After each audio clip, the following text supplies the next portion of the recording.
আওয়ামী লীগ সরকার 2009 সালে ক্ষমতায় আসার পর থেকে বাংলাদেশের বাণিজ্যিক পরিমণ্ডলে ভারতের প্রভাব ব্যাপকভাবে বৃদ্ধি পায়। বিভিন্ন ক্ষেত্রে বাংলাদেশে ভারতের প্রভাব বিশেষত পাকিস্তানের সঙ্গে বাণিজ্যিক সম্পর্কের ক্ষেত্রে ছিল স্পষ্ট। সরকারের পক্ষে তখন জাতীয় রাজস্ব বোর্ড এনবিআর পাকিস্তান থেকে আমদানি করা সকল পণ্যকে লাল তালিকাভুক্ত করে, যা দ্বিপক্ষীয় বাণিজ্যিক সম্পর্ককে স্তিমিত করে দেয়। ছাত্র জনতার আন্দোলনের মুখে গত 5 আগস্ট পতন ঘটে শেখ হাসিনা সরকারের। দায়িত্ব নেয় ডক্টর মোহাম্মদ ইউনূসের নেতৃত্বাধীন অন্তর্বর্তী সরকার। নতুন সরকার দায়িত্ব নেওয়ার পরপরই পাকিস্তান দুদেশের সম্পর্ক উন্নয়নে উঠে পড়ে লাগে। তারা বাংলাদেশের নাগরিকদের ভিসা ফি মওকুফ করেন। গত 1 অক্টোবর নতুন অন্তর্বর্তী সরকার পাকিস্তান থেকে আসা পণ্যসমূহের উপর লাল তালিকার বাধা তুলে দিয়েছে, যার ফলে বাংলাদেশে পাকিস্তানের পণ্য আমদানিতে আর বাধা থাকল না।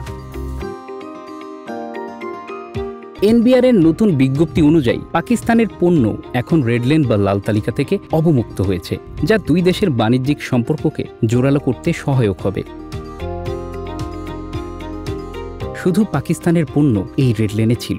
ন্যাশনাল সিলেক্টিভিটি ক্রাইটেরিয়ার পরীক্ষায় উত্তীর্ণ হওয়ায় এই পণ্যগুলো রেডলাইন থেকে অবমুক্ত করা হয় বলে উল্লেখ করা হয়েছে বিজ্ঞপ্তিতে।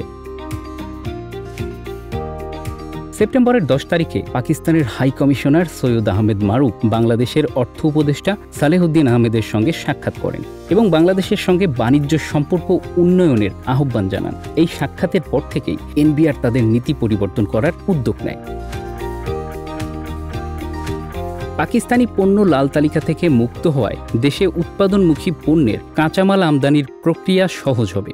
বিশেষত তুলা, সুতা এবং কাপড় আমদানিতে যে জটিলতা ছিল তা এখন দূর হবে।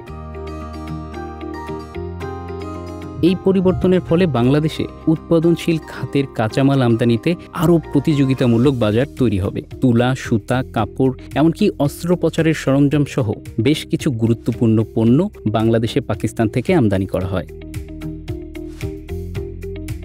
পাকিস্তানি শিশু খাদ্য, জুস, কাটলারি এবং অস্ত্রোপচারের সরঞ্জামেরও বাংলাদেশে ভালো চাহিদা রয়েছে।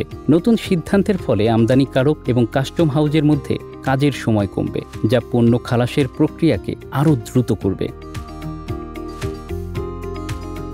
এই উদ্যোগের ফলে বাংলাদেশ পাকিস্তান বাণিজ্যিক সম্পর্কের নতুন এক অধ্যায় উন্মোচিত হতে চলেছে। দুই দেশের মধ্যে অতীতে বাণিজ্য ছিল সীমিত এবং বিভিন্ন বাধার সম্মুখীন। তবে সাম্প্রতিককালে পাকিস্তান তাদের বাণিজ্যিক নীতি পর্যালোচনা করে বাংলাদেশের সঙ্গে সম্পর্ক মজবুত করার উদ্যোগ নিয়েছে। Bangla affairs news desk.